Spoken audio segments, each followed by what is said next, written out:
Memorial Day. Happy Memorial Day out there. Memory to those who made the ultimate sacrifice. Wow. Deep thoughts, man. Signatures for soldiers. So put that in your mind today. Think about them. You have some cards maybe you don't want anymore that have some value. Signatures for soldiers. I believe they take donations. Or you could sell those cards and make a donation to Signatures for Soldiers. Okay, so welcome. Hobby News Daily, zigging out here. It is May 29th, Monday. What a wild weekend. I missed you guys yesterday. I think it's the second day I've missed you guys so far. So we're going to keep track of that. We're going to try to keep the absences down. Hey, I'm a one-man show. What can I say? Got so much to share with you today. That's why we're on the main channel and on Hobby News Daily. Like I said, if you want to get these updates every day, please subscribe to Hobby News Daily YouTube channel, live every day. We're going to talk about a lot of cool things today. I'm going to start off, though, with the collectors. We're going to talk about collectors. I saw the best video I've seen in a long time. Clemente Collector. Please, if you have not already, please go subscribe to his channel. Clemente Collector. Clemente Collector. Put the other video. I'm not going to be able to replay the whole thing. That's not what we do. I'll show you a clip of it.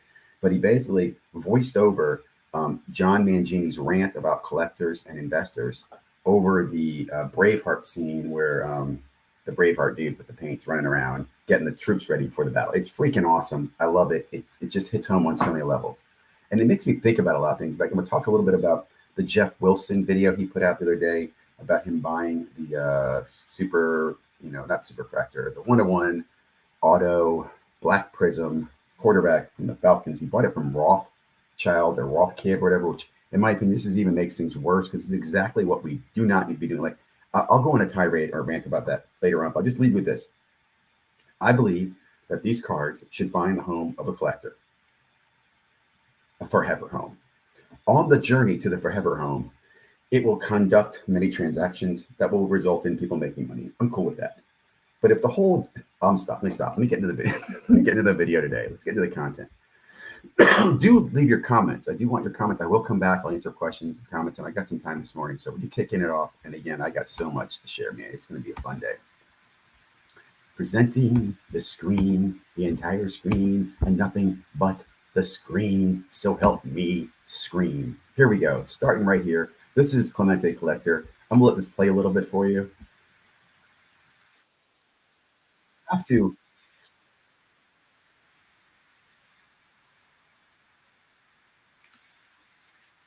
You start breaking cards off camera. Collectors aren't scamming people. That's right. Collectors aren't doing that. That's right. And we're going to talk about that in a little bit.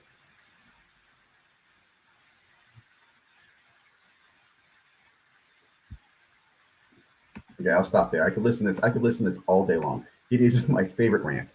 He's so right, man. He's so right. Like, and this is what I said. This is what bothers me about the hobby. Hobby's a hobby, but people who make money or a living off of the hobby, like it's their full-time job, will justify their behavior in any way because, hey, man, I've got 3 kids I'm trying to support. So they'll do shady shit. Where this is just supposed to be a hobby. Like, we just went back to, like, in my opinion, this sounds radical. No one should have a full-time position in the hobby. You should not make a full-time position in the hobby unless you're a manufacturer. That's it. Only manufacturers have full-time jobs. Everybody else should be part-time. That's never going to happen. But when you let that become your career, boy, you quickly change your ethics. I'll leave it at that. Amen to Clemente Collector for putting that together. And amen for John Mangini for saying what he did. Please listen to that video.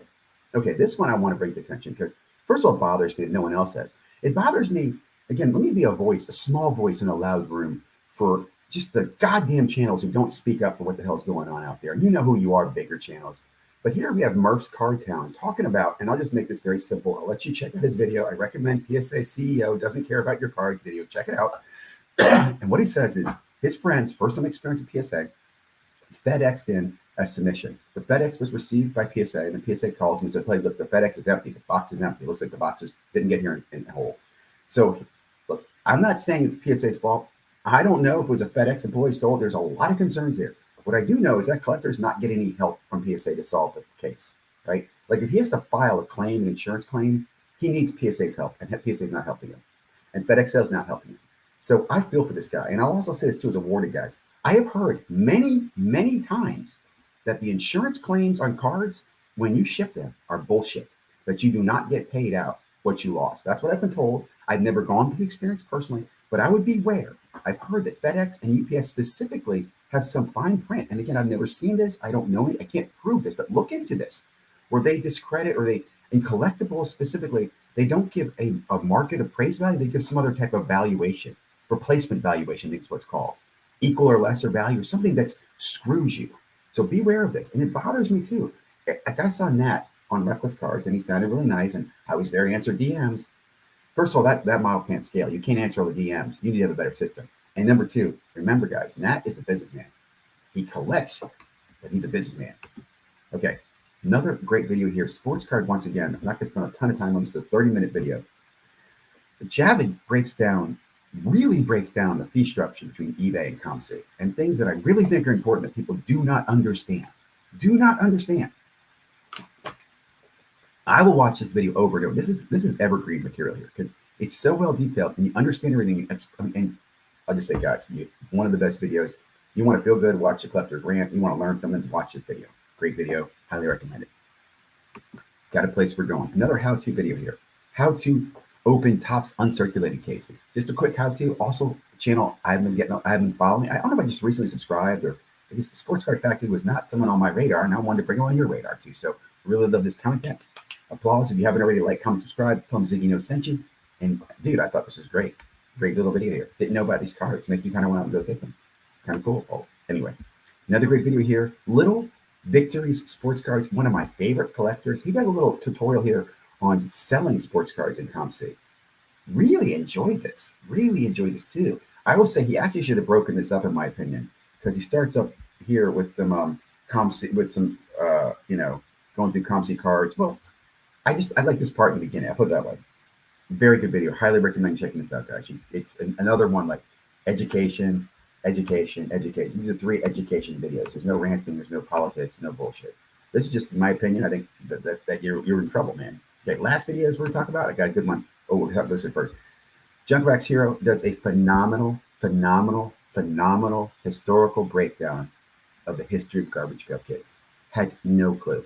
One of my favorite things to learn about this is how these were actually inspired by Cabbage Patch Kids.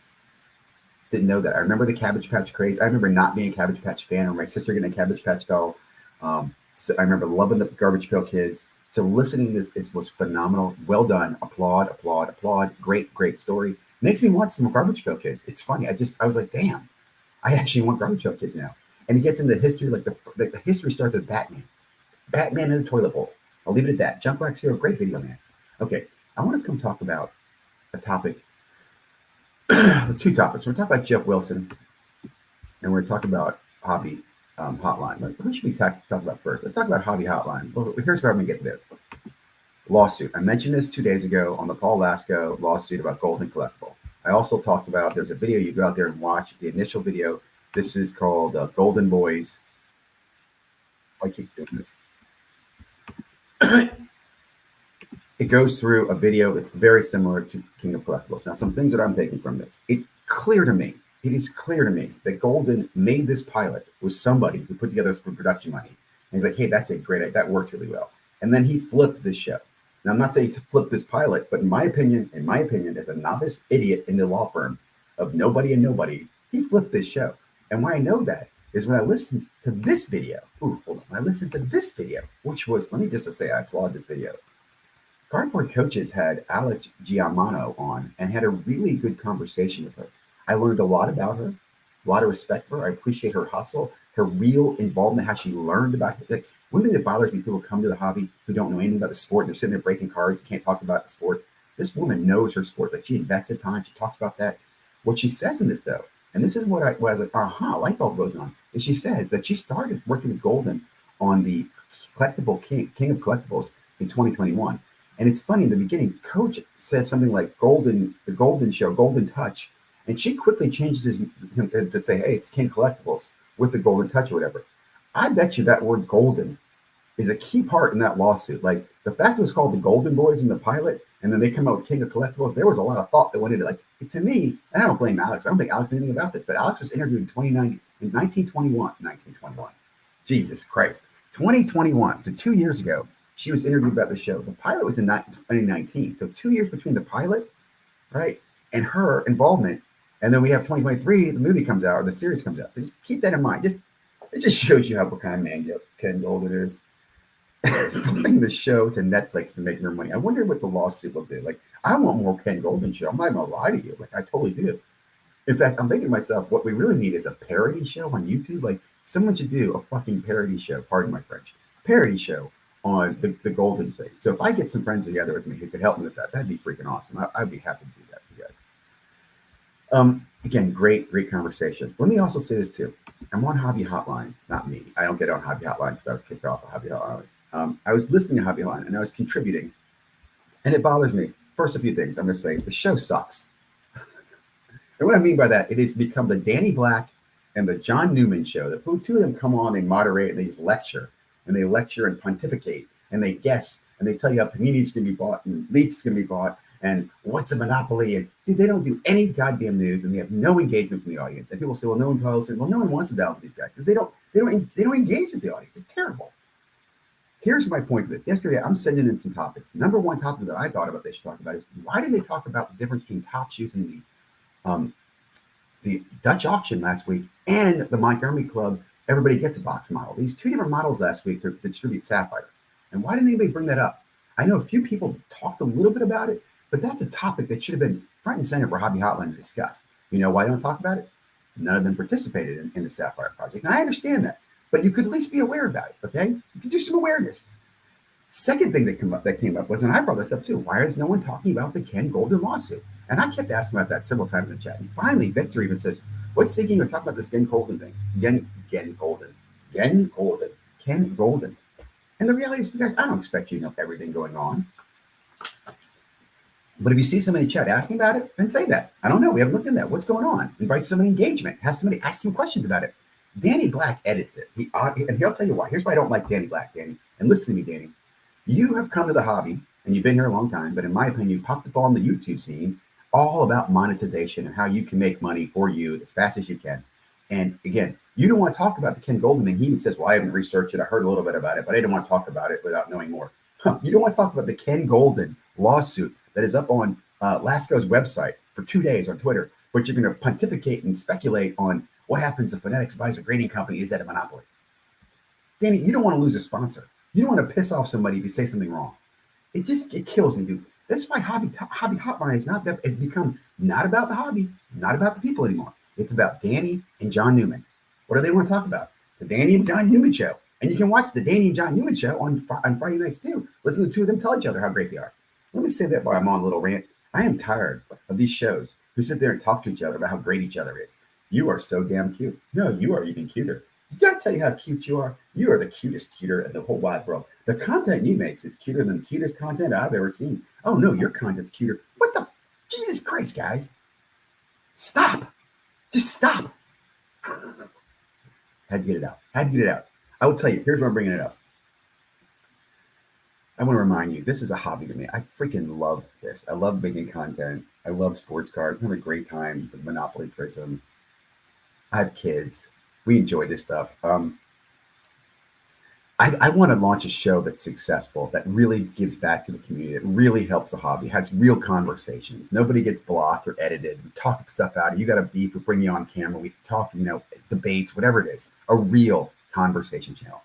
I've talked about it for a while. I've reached out to several people. Nobody's willing to step up and go, hey, Ziggy, I'll do it with you. I've had a lot of people tell me, hey, I'd participate, or I'll be around. If you need me, I'd be a guest. And the thing is, man, it's really hard for me to commit to a time every month, every week, and follow through. I mean, it's right now hard for me to commit every day to daily. But I'm thinking about launching a new channel, a new show, specifically to talking about real hobby topics, real conversations, inviting on real people, whether it's collectors, hobbyists, and influencers, who it is, but having a real conversation. No editing, no BS, no sitting around farting about stuff, no worrying about sponsors, but really just talking about topics. Like, I would really like to debate what Topps is doing there with the Sapphire Project and the Montgomery Club versus Dutch oven auctions. And what should we expect? What should we be doing? right? Are we going to expect more Dutch oven auctions? Should we be, there's so many things I want to talk about. I'm way on a rant today. So let's not stop there. Let's not stop there. I could have broken this up in a couple of videos. I really should, because I'm going to rant on this. Jeff Wilson. You ruined the hobby I love, Jeff Wilson. Jeff Wilson. You ruined the hobby I love, Jeff Wilson. With your bullshit. This is bullshit, Jeff Wilson. I don't know why you did this. I do know why you did this. I probably do. Let me just say what I wrote. I think, why would you encourage this mentality? Didn't we learn value over the next 3 years? It will be worth pennies, even if he wins a Super Bowl long term. That's a depreciating card over time, period. And let me say that again. This guy is not Patrick Mahomes. Okay? Patrick Mahomes is the only exception I know in the modern football, where a card is going up over time. Has its dips, but it's continually gone up. Its value is significantly more than it was at starting point. Every other football player I know does not do that. Okay? They all start off really high. They normally decline quickly. Some of them start really high. They stay really high. But all of them over time are pulled down by gravity and the decay rate of valuation, man. It just happens. This card is no different. The reason I say that is he's not going to beat Patrick Mahomes. And hey, let me say this also, because the Celtics are going to come back and beat the Heat. So nothing to 100%. But it is very unlikely this guy's the next Patrick Mahomes. So what you're doing right now, you bought this card and you're hoping to prey on someone who has FOMO down the road. You and I both know, Jeff, that card will be worth less money. In fact, you even say in one of your responses, I'm not saying it would hold the card for long money, but I think I can make money. And that is the problem that I have, Jeff Wilson, with the fucking hobby, dude. The hobby is not about how do we make the fucking most money off of somebody, dude. It's not the hobby. That's what you do in business. Yes, I agree. In business, you sell a product for the most money you can to maximize profit returns on your revenue while competing against other people. Great. This is a hobby. And in a hobby, I want to help people. I want to find the guy who's building the I can't name this guy. What's this guy's name? Ritter, who's building the quarterback's PC. And he needs that 101 to build out his collection, his rainbow. And he's willing to pay, I don't know, $5,000 for the card because it's an outrageous amount of money. But here's what he doesn't want to do. He doesn't want to buy it for $5,000 so he can flip it for $10,000 when the guy scores 3 touchdowns in a game. He wants to buy it to put in his PC. And he's willing to sit there. And if the guy wins a Super Bowl, he's going to get there and go, oh, man, I got a great set worth $100,000, but it's my PC. Or if the guy loses, he's still going to sit there and hold the card and go, I still love this guy. He's my PC. I remember when he was this much. And that is what you are robbing the hobby of, Jeff Wilson. You see that? And it's not just you, but you are so clearly doing that. You go on a deal with Rothcard. Rothcard bought that card. You know what he bought it for? I'm going to try to stick it to the collector. What collector can I maximize the most money at? And again, I understand that. I know there are many people who do that. That's the way they buy and sell. Look, I'm looking to find something rare that I want to sell to somebody at a maximum value because he can't find it and I did. Great. I think that mentality is what hurts us in the long run. I believe that if I have a friend, and I'll give you an example. I've been doing breaks right now, and I have a friend of mine who's putting together a rainbow of a player. I'm not going to say the player. He's putting together the rainbow of that player. Anytime I see that player, shiny card pulled, I reach out to the person, hey, are you willing to sell that? And I connect him with my friend who's trying to put the rainbow together. Nowhere in that goddamn time am I thinking, oh, I want to cut. The guy who's putting in the rainbow even say, I'll give you a bounty. I don't want a bounty, dude. I don't need you to pay me to help you make your dream come true. If putting together a rainbow is your dream and it makes you feel good, dude, I want to help you do that. I think that's part of collecting. I think that's what makes it fun. You want to collect all the damn question marks in the Monopoly board game? Great. When I see a question mark pulled, I'm going to let you know. And I'm not going to sports card taxi you for it. Did I make sense here? I feel like I also sometimes feel like I'm talking to myself. I know I do. That's what bothers me, Jeff Wilson. So I put that there, and I'll tell you again. That card, I don't care what day it is. It's May 29th right now. The card in the future, let's say 3 years from now, will be worth less money than it is. Now, on its journey to down to near zero, it will have many peaks and valleys, and many people will make and lose money. And many people say, hey, man, why are you hating on that, Ziggy? I'm not. But I'm pointing out, that's why we have this right here. That's why we have this rant right here. That is why collectors aren't the ones who are trimming cards. That is why collectors aren't the ones that are flipping you over and shoving it in your ass without Vaseline. I'm sorry.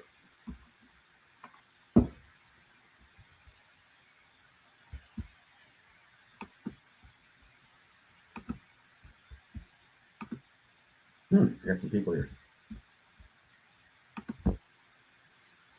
Thanks for the shout out, dude. Man, I agree. Mangini did a great job on that rant, but you putting that together, I'm getting goosebumps, man. I get goosebumps when I watch it. I love it. I sent it to a bunch of friends on Instagram. It should be an Instagram reel. Whew. Hey, brother, great content as always. Only had a little time to pop and listen to work. FYI, a lot of times when they play a video, the audio does not come through. Could need a tweak. Yeah, I appreciate that feedback. I'm doing the old Possum Bud microphone here and on an old laptop, and I have not invested anything in the equipment. And I'm also mobile. I'm all over the place. You wouldn't believe the place I've been doing the show in, but thank you. I do need to make the audio video better. I do. I need to. Because I do. I do. Man, the video was great. Wasn't it great, dude? That video was freaking awesome. I sent it to SCCC. Going to be curious to see the lawsuit, action agreement for the development plot. Yeah, I agree. I mean, I think the thing is it just here's my takeaway from it. I don't think it'll ever go to court. I think there'll be a settlement because what happens is Golden's probably going to get either Netflix is going to want to renew it, and he's going to look, they're going to renew it. I got to pay off this lawsuit, so he'll pay the lawsuit, settle in court. All those guys want our money. But here's what it shows me. Again, it shows character of the person, right? Just character of Ken Golden. I'll just leave it at that.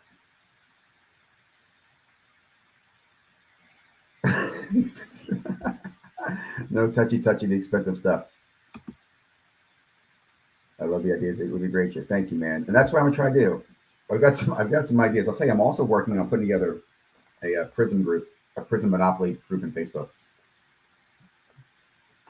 I'm gonna do a bunch of fun things in there. I'm getting back to doing fun stuff in the hobby, man. I'm tired of the counterfeit people. Good morning, Orlando. Always great to see you, sir. The trade was horrible. I agree. Absolutely agree. Hey, Orlando. Good to see you guys. Can't believe trade. I know, dude. It's also, makes you wonder. First of all, I'll say this. It was probably discussed and then done on camera, right? Like that was not a natural trade. Manufacturer's scarcity. Yep. Thank you very much, man. Thank you very much. Thank you, Orlando. And I'll tell you, that's why it's like there's a lot of guys who play on that, who in my opinion, dance the rail there, that they prefer the electric rail. Like they're willing to do almost anything for $1. Oh, I'm a collector. Really, I am. Look at me.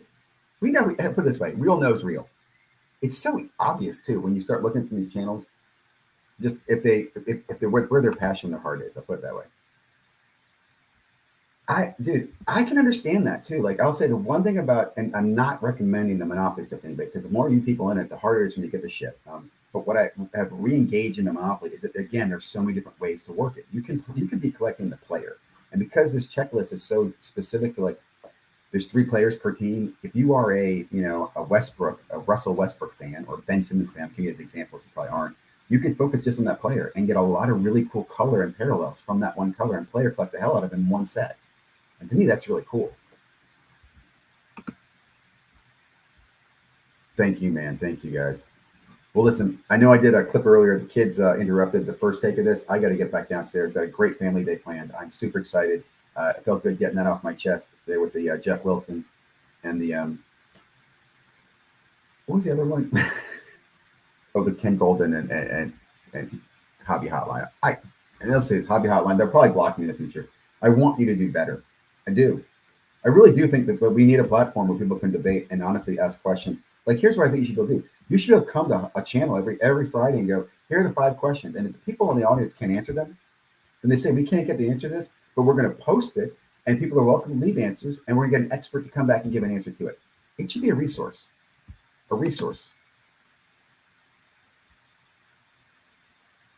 That's awesome, man. It's funny. I didn't sell cards. I won't say I didn't at all, but for a long period of time, I didn't sell cards. Like for years, like hoarded from 2015, like 2017. I didn't sell a single card. My friends would come over and go, "Why are you selling that card? You gotta sell that card on eBay." I'm like, "Why?" Because it's worth this much. I'm like, I don't care. I like the card. And then an event happened in my life, and I had to sell my cards. I'll leave it at that. Have a great day. Have a wonderful rest of your holiday weekend, wherever you are. Have a great day around the world. Peace out.